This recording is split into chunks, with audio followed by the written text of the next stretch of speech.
নাহমাদুহু ওয়া নুসাল্লি আলা রাসূলিহিল কারীম। লামাযহাবীদের সবাই না, অনেকে হায়াতুন নবীর আকীদা মানে, কিন্তু আজকাল অনেক লামাযহাবী এমন পাওয়া যায় যারা হায়াতুন নবীর আকীদা মানে। এইটা হলো এদের ৯ নম্বর ভ্রান্ত মতবাদ। আমাদের আলোচনার ধারাবাহিকতায় লামাযহাবীদের ভ্রান্ত মতবাদ গুলির মধ্যে ৯ নম্বর ভ্রান্ত মতবাদ হইল, আজকাল কোন কোন লামাযহাবী এমন পাওয়া যায় যারা শুধু মাযহাব মানে না, তাই নয়, নবী রাসূলগণ রওজা শরীফে জীবিত আছেন, এই কথাটা সহিহ হাদিসে উল্লেখ আছে, এরকম আহলে সুন্নাত ওয়াল জামাতের মৌলিক আকীদা বিশ্বাসগুলির মধ্যে একটা মৌলিক আকীদা, এটাকে হায়াতুন নবী বলা হয়। হায়াতুন নবীর আকীদা। হায়াতুন নবী কথার অর্থ হইল নবীর জীবন। নবীর জীবন বলতে নবীগণের একটা জীবন আছে দুনিয়াতে,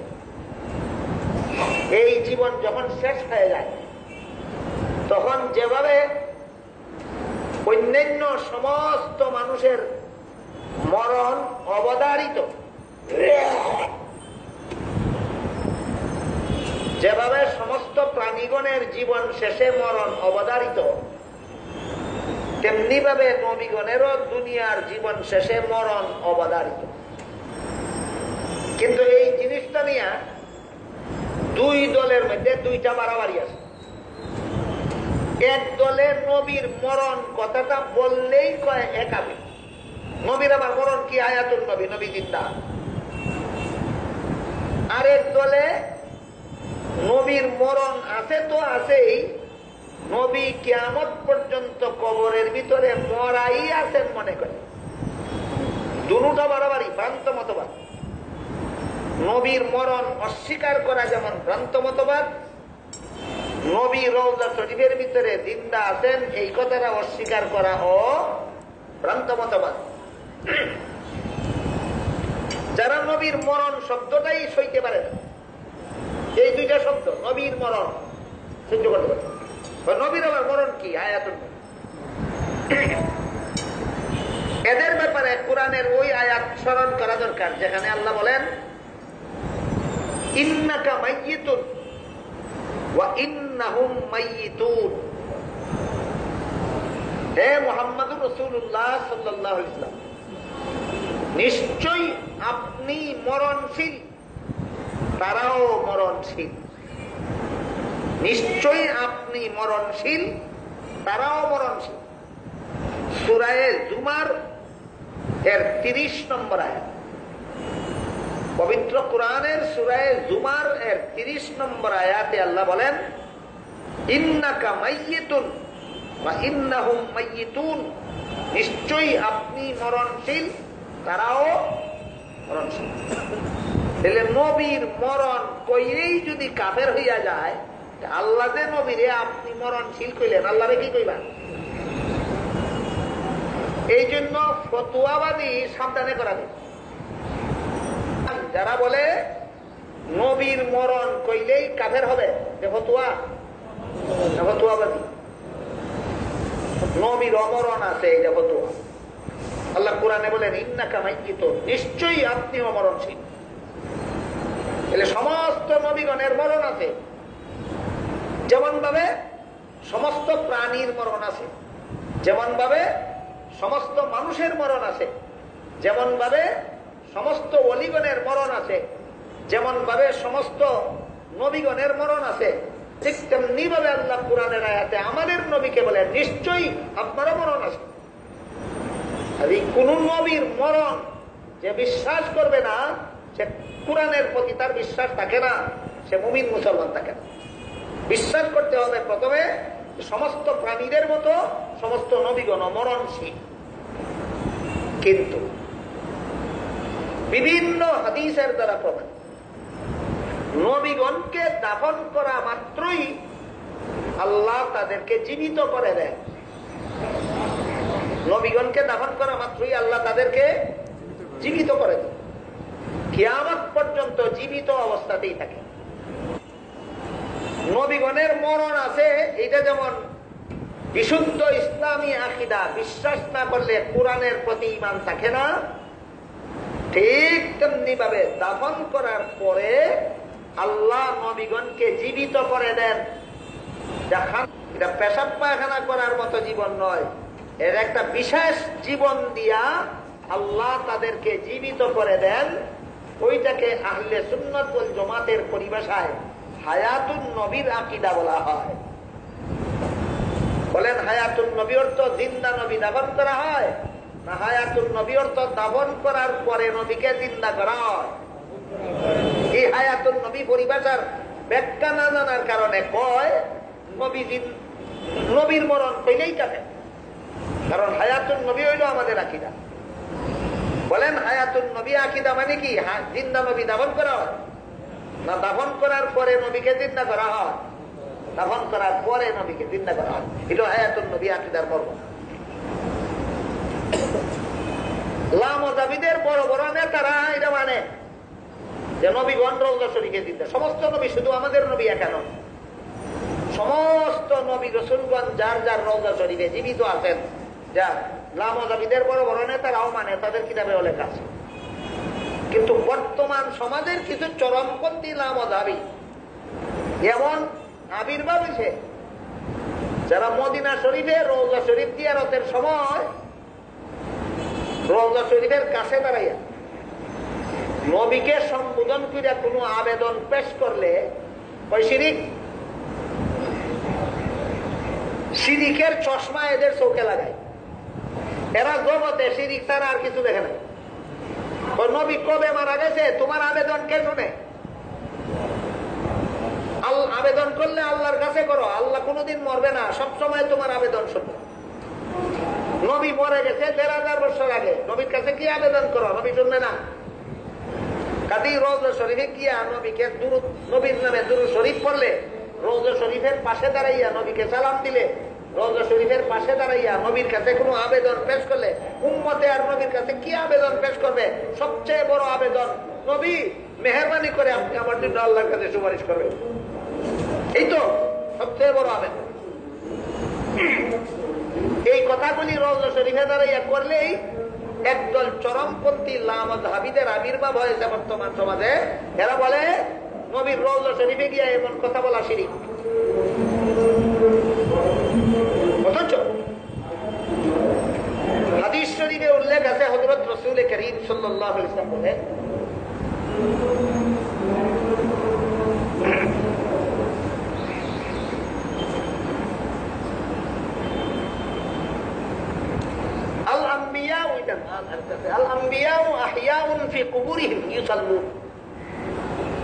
কোন কোন হাদিসে আছে আল আম্বিয়াউ আহইয়াউন ফি কুবুরিহিম, আর কোন কোন হাদিসে আছে আল আম্বিয়াউ আহইয়াউন ফি কুবুরিহিম ইউসাল্লুন। অর্থাৎ নবী রাসূলগণ যার যার কবর শরীফ, রওজা শরীফ যেভাবেই বলেন, নবী রাসূলগণ যার যার কবর শরীফের ভিতরে, যার যার রওজা শরীফের ভিতরে জীবিত। কোন হাদিসে আছে আল্লাহ রাসূল বলেন জীবিত, আর কোন হাদিসে আছে জীবিত অবস্থায় নামাজ পড়েন।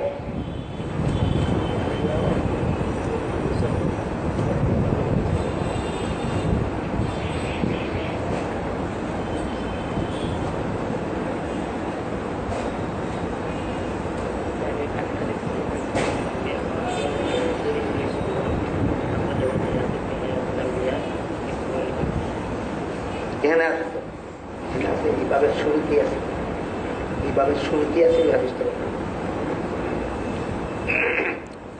রেফারেন্সটা আমি বের করে আপনাদেরকে বলতেছি।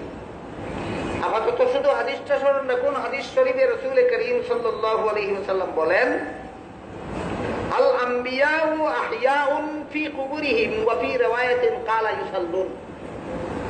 নবী রাসূলগণ যার যার কবর শরীফের ভিতরে, যার যার রওজা শরীফের ভিতরে জীবিত। কোন কোন বর্ণনা এই পরিমাণ উল্লেখ আছে, কোন কোন হাদিসের বর্ণনা এই পরিমাণে উল্লেখ আছে যে তারা জীবিত, আর কোন কোন হাদিসের বর্ণনা উল্লেখ আছে আল্লাহ রাসূল বলেন জীবিত অবস্থায় কি করেন, রাসূল বলেন নবীগণ যার যার রওজা শরীফের ভিতরে জীবিত অবস্থায় নামাজ পড়েন। এখানে একটা আনুষঙ্গিক প্রশ্ন আসতে পারে, নামাজ পড়া ফরজ দুনিয়ার জীবনে, দুনিয়ার জীবন শেষে নামাজ পড়া ফরজ না।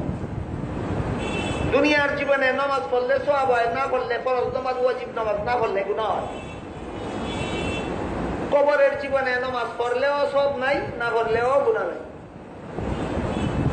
বলেন নামাজ পড়া না পড়ার সাথে সওয়াব গুনার সম্পর্ক হয় কোন জীবনে? দুনিয়ার জীবনে। কবর জীবনের সাথে নামাজ পড়া না পড়ার সাথে সওয়াব গুনার কোন সম্পর্ক নাই। কবর জীবনে নামাজ পড়লেও কোনো সওয়াব নাই, না পড়লেও কোনো গুনাহ নেই।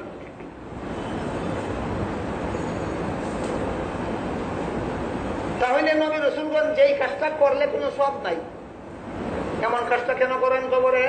এটা একটা প্রশ্ন। কথাটা বুঝলেন কিনা দেখেন। কবরের জীবনে নামাজ পড়লে কোনো সওয়াব নাই, আর না পড়লেও কোনো গুনাহ নাই, এমন কাজটা কেন করেন?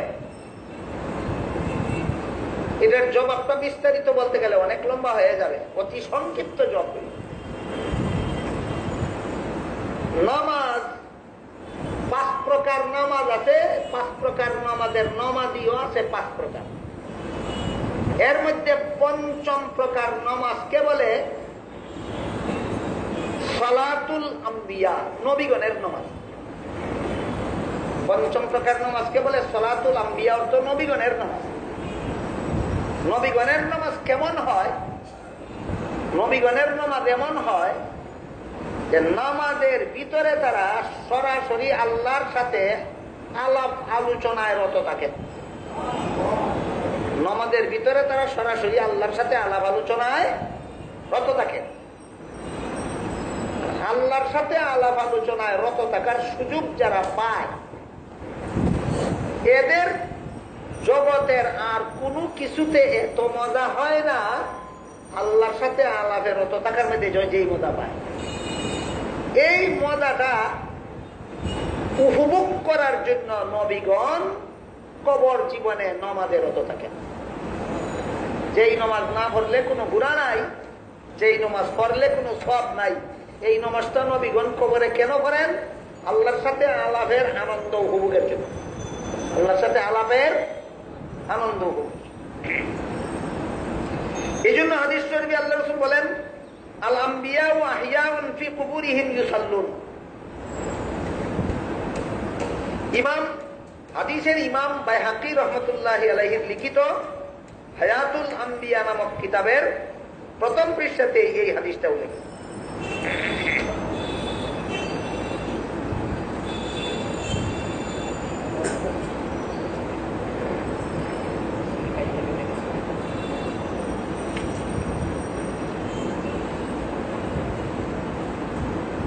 দুনিয়ার বেশিরভাগ লামাজ কোন না কোন লোকের মযহাব মানে, অথচ পরিচয় লামাজাবি।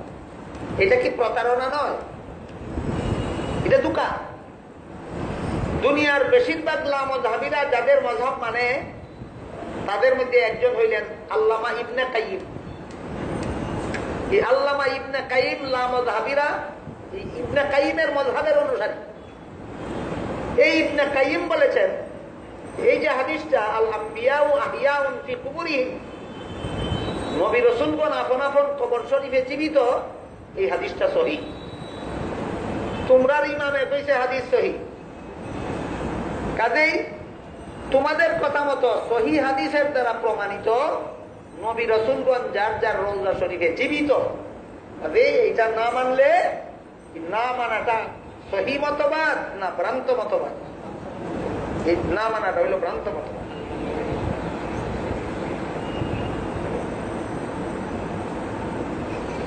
আরেকটা হাদিস আছে, সে হাদিসটা হইল عن انس بن مالك رضي الله تعالى عنه ان رسول الله صلى الله عليه وسلم قال اتيت وفي روايه قال مررت على موسى ليله اسري بي عند الكثيب الاحمر وهو قائم يصلي في قبره। আল্লাহর রাসূল সাল্লাল্লাহু আলাইহি ওয়াসাল্লাম বলেন, মেরাজের রাত্রে আমাকে নিয়ে যাওয়ার সময়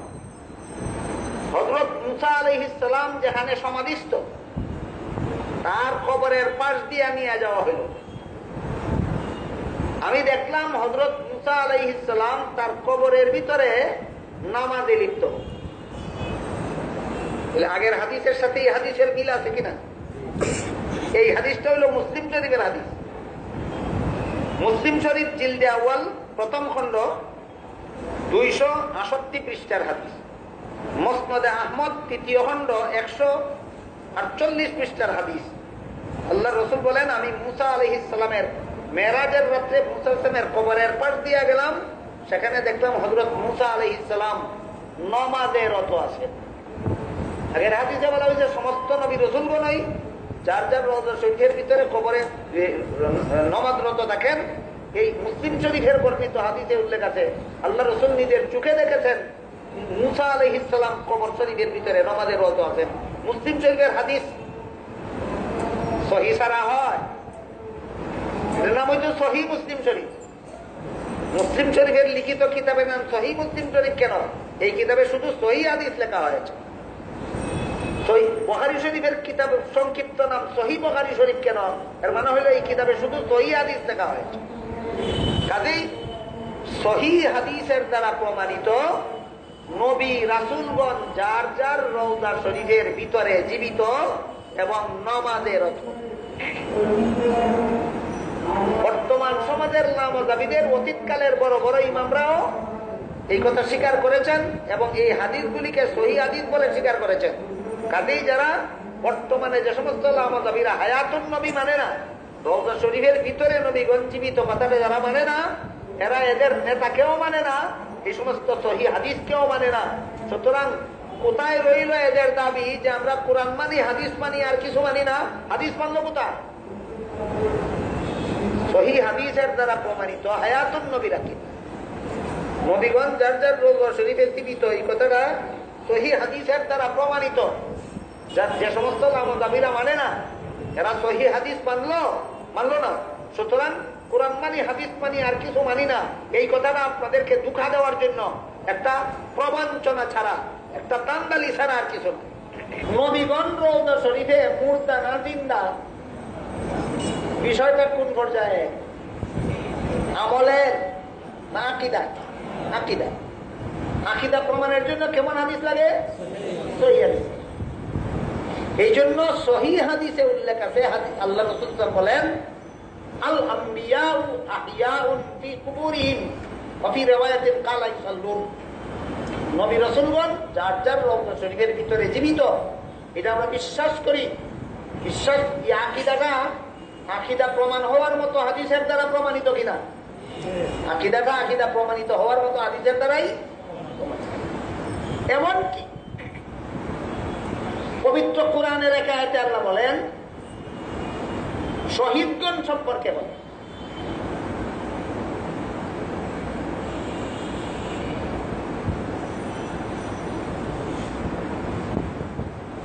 ওয়ালা তাহসাবান্নাল্লাযীনা কুতিলু ফী সাবীলিল্লাহি আমওয়াতান বাল আহইয়াউন ইনদা রাব্বিহিম ইউরযাকুন। এটা হলো সূরা আলে ইমরানের 169 নম্বর আয়াত। সূরা আলে ইমরানের 169 নম্বর আয়াতে আল্লাহ বলেন, যারা আল্লাহর রাস্তায় শহীদ হয়, যারা আল্লাহর রাস্তায় মারা যায়, নিহত হয়, আল্লাহ বলেন এদেরকে মৃত মনে করো না। আল্লাহর রাস্তায় যাদেরকে হত্যা করা হয়, এদেরকে মৃত মনে করবা না তোমরা। ইসলামের পরিভাষায় এদেরকেই শহীদ বলা হয়। হায়াতুন নবী এটা একটা পরিভাষা। আহলে সুন্নাত ওয়াল জামাতের পরিভাষায় হায়াতুন নবী কারে কয়? নবী রাসূলগণ যার যার রওজা শরীফে জীবিত, যার যার রওজা শরীফে জীবিত।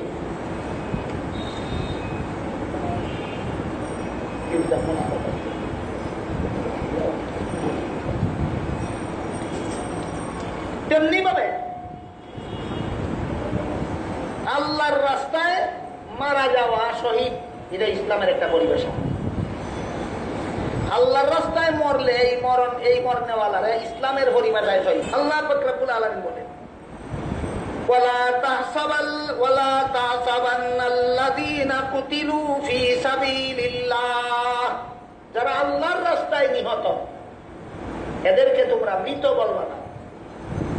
আল্লাহর রাস্তায় যারা নিহত এদেরকে তোমরা মৃত বলবা না, ইসলামের পরিভাষায় এদেরকেই শহীদ বলা হয়। এটা মনে রাখতে হবে, এই প্রসঙ্গে কথাটা হচ্ছে আল্লাহ রাস্তায় যারা নিহত এদেরকে শহীদ বলা হয়। আল্লাহ রাস্তায় নিহত হয় একমাত্র মুসলমান, আল্লাহ রাস্তায় নিহত হয় একমাত্র মুসলমান। সুতরাং মুসলমান ছাড়া আর কেউ যে কোনো অবস্থায় মারা গেলে তারা শহীদ বলা ইসলামের পরিভাষা নিয়ে তামসা করার সমতুল্য। এদের ব্যাপারে আল্লাহ বলেন এই শহীদদেরকে তোমরা মৃত বলবা না, বাল আহিয়াউন। সূরা আলে ইমরানের 169 নম্বর আয়াতে আল্লাহ বলেন শহীদগণ মৃত নয়, জীবিত। শহীদগণ মৃত না জীবিত? আহলে সুন্নাত ওয়াল জামাতের আকীদা মতে শহীদগণের মর্যাদা বড় না নবীগণের মর্যাদা বড়? নবীগণের মর্যাদা। শহীদগণের চেয়েও নবীগণের মর্যাদা বড়। শহীদগণের ব্যাপারে আল্লাহ বলতেছেন এদেরকে মৃত বলবা না, এরা জীবিত। বলুন শহীদগণ মরণ বরণ করার পরেও মৃত থাকে না? আল্লাহ কোরআনে এদেরকে জীবিত বলেছেন। শহীদগণ যদি মরণ বরণ করার পরে মৃত থাকে না, জীবিত হয়ে যায়, নবীগণ আর উত্তম পদ্ধতিতেই জীবিত। কথাটা পরিষ্কার বুঝলেন কিনা? এই হিসাবে কোরআনের আয়াতের দ্বারাও প্রমাণ হইল যে নবীগণ তাদের কবর জীবনে জীবিত, মৃত নন। আর একটা কথা, একটা প্রশ্ন আছে এই আয়াতের তাফসীরে উল্লেখ আছে যে কেউ বলতে পারে যে জীবন কথাটাও তো রূপ করতে বলা যায় কিনা। আমরা বাংলাদেশে যারা যারা শেখ মুজিবের দল করে এরা কয় এক মুজিব লুকান্তরে লক্ষ মুজিব করে করে। যারা জিয়াউর রহমানের দল করে এরা কয় এক জিয়া লুকান্তরে লক্ষ জিয়া করে করে। লক্ষ জিয়া করে করে মানে তারা মরা কইছে না, জীবিত কইছে। তাহলে জীবিত তো এই অর্থেও বলা যেতে পারে যে যদিও জিয়া নাই, জিয়ার আদর্শ পালন করনেওয়ালা একজন লোক আছে। যদিও মুজিব নাই, মুজিবের মতবাদকে ধরে রাখার মতো একজন লোক আছে। এই অর্থেও তো জীবিত বলা যাইতে পারে। এরকম একটা প্রশ্ন এখানে আসতে পারে। এই প্রশ্নের অবসান ঘটাইয়া আল্লাহ নিজেই বলেন ইন্দা রাব্বিহিম ইউরজাকুন। শেখ মুজিব মতবাদ পালন করার মতো একজন লোক দুনিয়াতে আছে, এই অর্থে শেখ মুজিবকে জীবিত বলা যাইতে পারে। কিন্তু শেখ মুজিব কি খাওয়া দাওয়াও করে? আল্লাহ বলেন শহীদগণ এমন জীবিত যাদেরকে আল্লাহ খাওয়া দাওয়া করা। কাজেই শেখ মুজিবের মতো জীবিত নন শহীদগণ, জিয়াউর রহমানের মতো জীবিত নন শহীদগণ। শহীদগণ একটা বিশেষ জীবন নিয়ে জীবিত। শহীদগণ এদের মতো জীবিত না বিশেষ জীবন নিয়ে জীবিত, যে জীবনে এদেরকে খানা পিনা করানো হয়। এটা তাদের মর্যাদার জন্য, সম্মানার্থে করা হয়। আসলে তারা খানা পিনার প্রয়োজন ছিল না, তাদেরকে সম্মান দেওয়ার হিসাবে খানা পিনা করানো। এক হাদিসে উল্লেখ আছে নবীগণকেও এইভাবে আল্লাহর পক্ষ থেকে খানা পিনা করানো। এই আয়াতের দ্বারা আমি যেই কথাটা বলতে চাচ্ছি সেটা হলো শহীদগণের মর্যাদা নবীগণের নিচে। এত সত্ত্বেও এদেরকে আল্লাহ কোরআনে জীবিত বলেছেন এবং এদেরকে খাদ্য দেওয়া হয় বলেছেন। তাহলে নবীগণের অবস্থা এর চেয়ে নিম্নমানের হবে না উন্নত মানের হবে? সুতরাং কোরআনের এই আয়াতের দ্বারাও পরিষ্কার ভাবে প্রমাণিত হইল হায়াতুন নবীর আকীদা, নবী রাসূলগণ যার যার কবর শরীফে জীবিত। কাজে কাজেই এক হাদিসে উল্লেখ আছে আল্লাহ রাসূল বলেন মান সাল্লা আলাইয়া ইনদা কবরি সামিতু ওয়া মান সাল্লা আলাইয়া নাইয়ান উবলিতু আও কামা ক্বালা আলাইহিস সালাতু ওয়াস সালাম।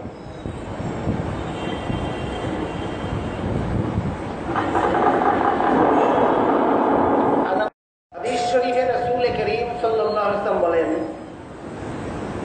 মান সাল্লা আলাইয়া ইনদা কবরি সামিতু ওয়া মান সাল্লা আলাইয়া নাইয়ান উবলিতুহু আও ক্বালা মৃত্যু। রাসূল বলেন, আমার রওজা শরীফের কাছে এসে যদি কেউ আমার প্রতি দুরূদ শরীফ পড়ে, আমি নিজের কানে শুনব। আর দূরের থেকে যদি কেউ আমার নামে দুরূদ শরীফ পড়ে, তাহলে ফেরেশতাদের মাধ্যমে তাদের দুরূদ শরীফ আমার রওজা শরীফে পৌঁছে দেওয়া হবে। এই হাদিসের প্রথম অংশেই রাসূল বলেন, রওজা শরীফের কাছে গিয়া দুরূদ শরীফ পড়লে রাসূল নিজের কানে শুনবেন। মৃত থাকার কারণে না জীবিত থাকার কারণে? জীবিত। এই সমস্ত হাদিসের দ্বারা হায়াতুন নবী প্রমাণিত কিনা? এই সমস্ত হাদিসের দ্বারা হায়াতুন নবী, যে সমস্ত হাদিসের দ্বারা হায়াতুন নবী প্রমাণিত, এই সমস্ত হাদিসের বিভিন্ন হাদিস সহিহ সনদের দ্বারা সাব্যস্ত। সুতরাং সহিহ সনদের দ্বারা বর্ণিত হাদিসের দ্বারা ইসলামের আকীদা বিশ্বাস প্রমাণিত হয়।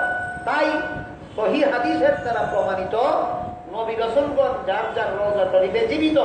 সুতরাং নবী রওজা শরীফে গিয়া আসসালাতু আলাইকা ইয়া রাসূলুল্লাহ, আসসালামু আলাইকা ইয়া রাসূলুল্লাহ, শাফিনি ইয়া রাসূলুল্লাহ, ওগো আল্লাহর রাসূল, আপনার প্রতি দুরূদ, আপনার প্রতি সালাম, আপনি দয়া করে আমার জন্য আল্লাহর কাছে সুপারিশ করুন। এই কথাগুলি বলা শিরিক। কিন্তু বর্তমানে একদল চরমপন্থী লামদাবীরা সরাসরি নবীকে এই কথাগুলি বলে শিরিক করেছ। এর চেয়ে বড় চরমপন্থী লামদাবী আর কে হবে না। বাকি আলোচনা ইনশাআল্লাহ নামাজের পরে হবে। এখন নামাজের দিকে ইসলামী কোন আকীদা প্রমাণের জন্য সহিহ হাদিসের দলিল, সহিহ হাদিসের দলিল ছাড়া ইসলামের কোন আকীদা প্রমাণিত হয়। যেহেতু হায়াতুন নবীর আকীদা, হায়াতুন নবী বিষয়টা এটা আকীদা বিষয়ের ব্যাপার, এই জন্য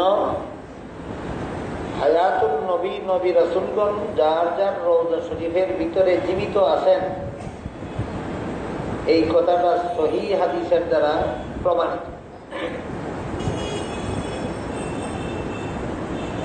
সহিহ হাদিসের আবার বিভিন্ন প্রকারের আছে। এর মধ্যে এক প্রকার সহিহ হাদিসকে মুতাওয়াতির বলা, অর্থাৎ এত বিপুল সংখ্যক বর্ণনাকারীদের দ্বারা হাদিসটা বর্ণিত, যাদের পক্ষে একটা মিথ্যার উপর ঐক্যবদ্ধ হওয়া বিবেক সম্মত। বিবেক বলে যে এতগুলি লোক একটা মিথ্যার উপর ঐক্যবদ্ধ হইতে পারে। এত বিপুল পরিমাণ বর্ণনাকারীদের দ্বারা যে হাদিস বর্ণিত, এমন সহিহ হাদিসকে মুতাওয়াতির বলা হয়। এইরকম মুতাওয়াতির হাদিস অথবা কোরআনের কোন আয়াত, এই দুই প্রকারের নসকে সুবুত বলা হয়। কোরআনের আয়াতগুলি যে আল্লাহর কালাম, এটা সন্দেহাতীত ভাবে প্রমাণিত। মুতাওয়াতির হাদিসগুলি যে রাসূলের হাদিস, এটা সন্দেহাতীত ভাবে প্রমাণিত। এইরকম কোরআনের আয়াত অথবা মুতাওয়াতির হাদিস যদি কাতঈয়ুদ দালালাত হয়, এর অর্থটা যদি সুনির্দিষ্ট এবং সুস্পষ্ট হয়, আর যদি গায়রে মুতাআরিদ হয়,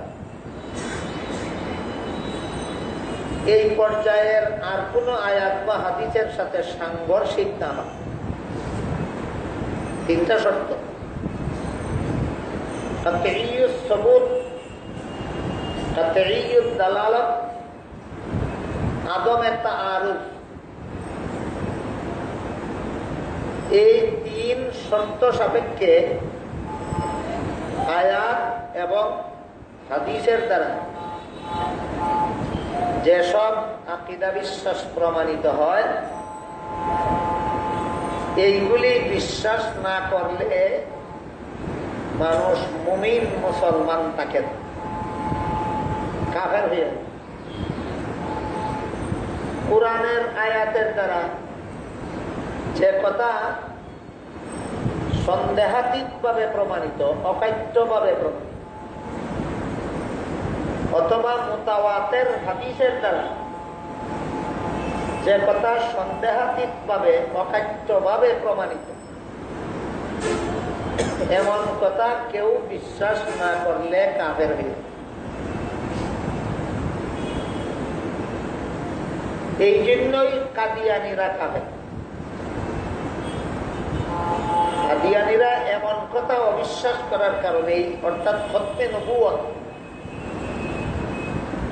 এই খতমে নবুয়তের আকীদা এইভাবেই প্রমাণ। কাতঈয়ুস সুবুত, কাতঈয়ুদ দালালাত এবং আদমে তাআরুদের দ্বারাই খতমে নবুয়তের আকীদা প্রমাণ। এটা অমান্য করার কারণেই কাদিয়ানীরা। এই আলোচনাগুলি উলামায়ে কেরাম যত সহজে বুঝবেন, যারা আলেম নন তাদের জন্য বোঝা তত সহজ হবে না, একটু কঠিন। কারণ কাতঈয়ুস সুবুত একটা পরিভাষা, কাতঈয়ুদ দালালাত একটা পরিভাষা, আদমে তাআরুফ একটা পরিভাষা। কাতঈয়ুস সুবুত পরিভাষাটাকে যারা আলেম নন তাদের জন্য আমি এইভাবে বুঝাই যে কুরআনের আয়াত অথবা মুতাওয়াতির হাদিস এর দ্বারা যে অর্থটা সাব্যস্ত, অর্থটা যদি সুস্পষ্টভাবে এবং অকাট্যভাবে সাব্যস্ত, আর এই অর্থটা যদি এইরকম কোন আয়াত এবং হাদিসের সাথে সাংঘর্ষিক না হয়, এই তিনটা শর্ত যে কথার মধ্যে পাওয়া যাবে এমন কথা যদি কেউ বিশ্বাস করে না, তাহলে সে কাফের। যেমন রমজান মাসে রোজা ফরজ, কুরআনের আয়াতের দ্বারা সন্দেহাতীত ভাবে, অকাট্যভাবে প্রমাণ। কেউ যদি বলে আমি রমজান মাসে রোজা ফরজ, এটা বিশ্বাস করি, রাখে কিনা রাখে না ব্যাপার সেটা, বিশ্বাস না করার কারণে কাফের হয়। উলামায়ে কেরামের জন্য সহজ ব্যবস্থা হলো, একটা মানুষ কাফের কিভাবে হয়, এই তিন শর্ত সাপেক্ষে প্রমাণিত কথা অস্বীকার করলে কাফের হয়। আর যারা আলেম নন তাদের জন্য সহজে বোঝা একটা মানুষ কাফের কেমনে হয়। ইমানে মুফাসসালের মধ্যে যে কতগুলি কথা আছে, এই কথাগুলির কোন একটা কথা কেউ অবিশ্বাস করলে কাফের। যেমন আমানতু বিল্লাহি ওয়া মালাইকাতিহি ওয়া কুতুবিহি ওয়া রুসুলিহি ওয়াল ইয়াউমিল আখিরি ওয়াল কদরি খাইরিহি ওয়া শাররিহি মিনাল্লাহি তাআলা ওয়াল বা'সি বাদাল মাউত। এর অর্থ হলো আমি আল্লাহকে বিশ্বাস করলাম, আল্লাহর ফেরেশতাগণ বিশ্বাস করলাম, আল্লাহর নাযিলকৃত আসমানি কিতাবগুলি বিশ্বাস করলাম, আল্লাহর প্রেরিত নবী রাসূল বিশ্বাস করলাম, আল্লাহর নির্ধারিত তাকদীর বা ভাগ্য তালিকা বিশ্বাস করলাম, আর আমি পরকালের চিরস্থায়ী জীবন বিশ্বাস করলাম। এই 6টা কথা বিশ্বাস করলেই একজন মানুষ মুমিন মুসলমান হয়। এই 6 কথার কোনো একটা কথা অবিশ্বাস করলেই কাফের হয়ে যায়। আলেমদের জন্য কোনো মানুষ মুমিন মুসলমান কেমনে হয়, কাফের কেমনে হয়, বুঝার পদ্ধতি একরকম। যারা আলেম নন তাদের জন্য বুঝার পদ্ধতি আরেকরকম। উভয় সমাজের কাছে বিষয়টা পরিষ্কার হইয়া থাকলে কে মুমিন আর কে কাফের, কে মুসলমান রইল আর কে কাফের হইয়া গেল, এইটা বুঝা আলেমদের জন্য অসহজ, যারা আলেম নন তাদের জন্য অসহজ হয়ে যায়। যদি কেউ ইমানে মুফাসসালের 6 কথার কোনো কথা বিশ্বাস করে না, আল্লাহ বিশ্বাস করে না অথবা ফেরেশতা বিশ্বাস করে না, অথবা আল্লাহর নাযিলকৃত আসমানি কিতাবকে বিশ্বাস করে না, অথবা নবী রাসূল বিশ্বাস করে না, অথবা তকদির বিশ্বাস করে না, অথবা পরকালের চিরস্থায়ী জীবন বিশ্বাস করে না, সে কাফের। এই 6টা কথার আবার বিভিন্ন ব্যাখ্যা বিশ্লেষণ। কোন ব্যাখ্যা এমন আছে যা রাসূলের সহিহ হাদিসের দ্বারা প্রমাণিত, সাহাবায়ে কেরামের জমাতের দ্বারা প্রমাণিত। এই ব্যাখ্যা মতে যারা 6 কথা মানে এরা হকপন্থী মুসলমান। আর কোন ব্যাখ্যা এমন আছে 6টা কথার যে ব্যাখ্যা সহিহ হাদিসের দ্বারা প্রমাণিত নয়, সাহাবায়ে কেরামের জমাতের দ্বারা প্রমাণিত, আবার কুহুরিও নয়। এমন ভ্রান্ত ব্যাখ্যা মতে যারা 6 কথা বিশ্বাস করে তারা ভ্রান্তপন্থী মুসলমান, বাতিলপন্থী মুসলমান। আর 6 কথার কোন ব্যাখ্যা যদি এমন হয় যে ব্যাখ্যার কারণে এই 6 কথার কোন কথা অমান্য করা অবধারিত হইয়া যায়, ওই ব্যাখ্যা মানলে আবার মুমিন মুসলমান দেখা দেখা দেবে। গেল সহিহ হাদিসের প্রথম প্রকার খবরে মুতাওয়াতির, এই সম্পর্কে কিছু কথা। সহিহ হাদিসের যে বাকি প্রকারগুলি রয়েছে, যে সমস্ত সহিহ হাদিস খবরে মুতাওয়াতির নয়, অর্থাৎ এত বিপুল পরিমাণ বর্ণনাকারীদের দ্বারা বর্ণিত নয়, এর চেয়ে কম সংখ্যক বর্ণনাকারীদের দ্বারা বর্ণিত, এমন সহিহ হাদিসের দ্বারা যেসব আকীদা বিশ্বাস প্রমাণিত হয়, এইগুলি মানলে হকপন্থী মুসলমান, না মানলে কাফের নয় বাতিলপন্থী মুসলমান। যেমন হায়াতুন নবী, হায়াতুন নবী এর আকীদাটা সহিহ হাদিসের দ্বারা প্রমাণিত, কিন্তু মুতাওয়াতির নয়। এজন্য হায়াতুন নবী যদি কেউ বিশ্বাস করে না কাফের হবে, যেহেতু হাদিস মুতাওয়াতির নয়। হায়াতুন নবী যদি কেউ বিশ্বাস করে না তাহলে বাতিল সাব্যস্ত হবে, যেহেতু সহিহ হাদিসের দ্বারা। সহিহ হাদিসের মধ্যে যেসব হাদিস মুতাওয়াতির, এইগুলির দ্বারা প্রমাণিত কথা বিশ্বাস না করলে কাফের। সহিহ হাদিসের মধ্যে যেগুলি মুতাওয়াতির নয়, ওইগুলির দ্বারা প্রমাণিত কথা বিশ্বাস না করলে কাফের নয় বাতিল, কাফের নয় বাতিল। কাজেই যে সমস্ত মাযহাবীরা হায়াতুন নবীর আকীদা বিশ্বাস করে না, নবীর রওজা শরীফের কাছে গিয়া নবীকে উদ্দেশ্য করে কোনো কথা বললে, নবীর কাছে কিছু চাইলে বলে শিরিক। এই শিরিক বলে ফতোয়াবাদী করা এই চরমপন্থী মাযহাবীদের কুস্বভাবে পরিণত হয়। চোখে রঙিন চশমা লাগাইলে যেমন জগৎটাকেই রঙিন দেখা যায়, এদের অন্তরের চোখে কুহুরি আর সিরিকির চশমা লাগাইছে। এরা সবকিছুকেই কুহুরি এবং সিরিকি দেখে।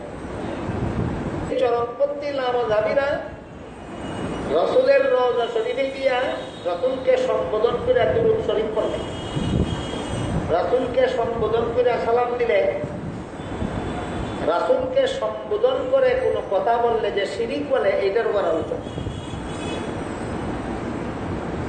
রাসূলকে আসসালাতু আসসালামু আলাইকা ইয়া রাসূলুল্লাহ, দুরূদ এবং সালাম আপনার প্রতি, ওগো আল্লাহর রাসূল, ওগো আল্লাহর রাসূল, আমি আপনার কাছে আপনার সুপারিশ চাই। এই কথাগুলি বললে বর্তমান সমাজে একদল চরমপন্থী লামাযাবি আছে যে এই কথাগুলি নজরে গিয়া বললে মুশরিক হয়ে যাবে। কেন? মরা রাসূলের কাছে তুমি কি চাও? আল্লাহ হইলেন জিন্দা, যা চাইবার আল্লাহর কাছে চাও। এইটা হইল এদের ভ্রান্ত মতবাদ। আমরা রওজা শরীফে গিয়া রাসূলের কাছে যা কিছু চাই, বুঝে থাকলে বলুন, মরা রাসূলের কাছে চাই না জিন্দা রাসূলের কাছে চাই? এই হইল আহলে সুন্নাতের জামাত। ওরা মৃত রাসূলের কাছে চাই না, জীবিত রাসূলের কাছে চাই। কেউ যদি রাসূলের রওজা শরীফের কাছে না গিয়া পৃথিবীর বিভিন্ন প্রান্তে থেকে যদি রাসূলের কাছে চায় অথবা রাসূলকে সম্বোধন করে দুরূদ সালাম, আসসালাতু আসসালামু আলাইকা ইয়া রাসূলুল্লাহ কইল কিশোরগঞ্জ থেকে, কিশোরগঞ্জ থেকে একটা মানুষে ও আল্লাহর রাসূল আপনার প্রতি দুরূদ এবং সালাম। কিশোরগঞ্জে অবস্থান করে একটা মানুষ বলে, ওগো আল্লাহর রাসূল আমি আপনার কাছে সুপারিশ চাই। তখন কি হয়? তখনকার অবস্থা হইল দুইটা। যদি এই কথা বলনেওয়ালা মনে করে যে আমার এই কথাগুলি, আমার দুরূদ এবং সালাম এবং আমার আবেদন ফেরেশতারা রাসূলের রওজা শরীফে পৌঁছাইয়া দিবে, এই আকীদায় যদি বলে, বলতে কোনো দোষ নেই। অথবা ফেরেশতা পৌঁছাইয়া দিবে এই আকীদাও নাই, শুধু মনের আবেগে যারে ডাকে সে শুনে, সে যে তার কাছে নাই এটা ভালো রকম জানে, এবং তিনি শুনবেন কিনা শুনবেন না সেটা তার কল্পনায় নাই। আবেগ করা কণ্ঠে শুধু ডাকে, মহব্বতের কারণে ডাকে আর কর। যেমন এক ব্যক্তির বাবা মারা গেলেন, জান্নাতুল বাকিতে তারে দাফন করা হইল। এই ব্যক্তির ছেলে বাংলাদেশ থেকে কর, বাবা আমারে ফালাইয়া কই গেলা। দাফন করা হয়েছে মক্কা, আর বাংলাদেশের থেকে ডাকে বাবা আমারে ফালাইয়া কই গেল। বাবা শুনতেছে মনে করিয়া, না বাবা ধারে আছেন মনে করিয়া, না মনের আবেগে? এইটা ব্যাপার মনে। এইরকম মনের আবেগেও যদি কেউ আসসালাতু আসসালামু আলাইকা ইয়া রাসূলুল্লাহ বলে, তাতেও কোনো দোষ নেই। এই আকীদা নিয়ে যদি বলে যে ফেরেশতারা আমার দুরূদ সালাম পৌঁছাইয়া দিবে, তবুও রাসূলকে সম্বোধন করে দুরূদ সালাম পড়াতে কোনো দোষ নাই। মনের আবেগে যদি রাসূলকে সম্বোধন করেন, এতেও কোনো দোষ নেই। কিন্তু যদি মনে করে যে রাসূল আমার এখানে আছে, এটা ভ্রান্ত মতবাদ। এটা রাসূলের এই মনে করাটা রাসূলের সেই সহিহ হাদিসের পরিপন্থী, যে হাদিসে আল্লাহ রাসূল বলেন, মান সাল্লা আলাইয়া ইনদা কবরি সামিতু, আমার কবর শরীফের কাছে আইসা যারা দুরূদ পড়বে তাদের দুরূদ আমি শুনব। দূরের থেকে যারা দুরূদ পড়বে তাদের দুরূদ আমি শুনবো বলেননি, রাসূল বলেছেন তাদের দুরূদ ফেরেশতারা পৌঁছাইয়া দেয়। এটা সহিহ হাদিস। নবীগণ যার যার রওজা শরীফের ভিতরে জীবিত থাকেন, এটাও সহিহ হাদিস। কাজেই রাসূল রওজা শরীফের ভিতরে আছেন, এটাও সহিহ আকীদা। জীবিত আছেন, সেটাও সহিহ হাদিস। আমাদের অনুষ্ঠানে উপস্থিত হয়েছে যে সহিহ আকীদা নয়, এটা মন গড়া ভ্রান্ত মতবাদ। কাজেই আমাদের সমাজে যারা আসসালাতু ওয়াসসালামু আলাইকা ইয়া রাসূলুল্লাহ বলে, এই আকীদা নিয়া যে রাসূল নিজেই আমার কথা শুনতেছেন, রাসূল নিজেই এখানে উপস্থিত আছেন, এটা সহিহ আকীদা নয়, এটা ভ্রান্ত মতবাদ। এরা অনেক সময় আজকাল এদের বেশিরভাগ লোকেরা বলে যে রাসূল হাদিস নাদির সর্বত্র বিরাজমান। এটা শুধু ভ্রান্ত মতবাদ নয়, যা কুফরি এবং শিরিকি মতবাদ। রাসূলকে হাদিস নাদির মনে করা, রাসূলকে সর্বত্র বিরাজমান মনে করা শুধু ভ্রান্ত আকীদা নয়, কুফরি আকীদা, শিরিকি আকীদা। কারণ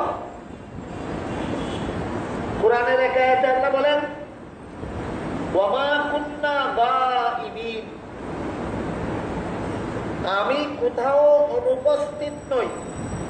কোথাও অনুপস্থিত না থাকলে উপস্থিত কোথায়?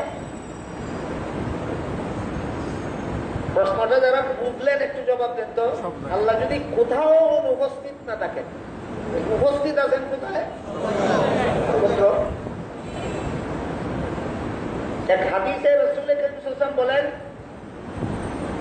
ইন্নাকুম লা তাদউনা আসাম্মা ওয়ালা গায়িবা, তোমরা যে আল্লাহকে ডাকো তিনি অনুপস্থিত নন, তিনি বদির নন।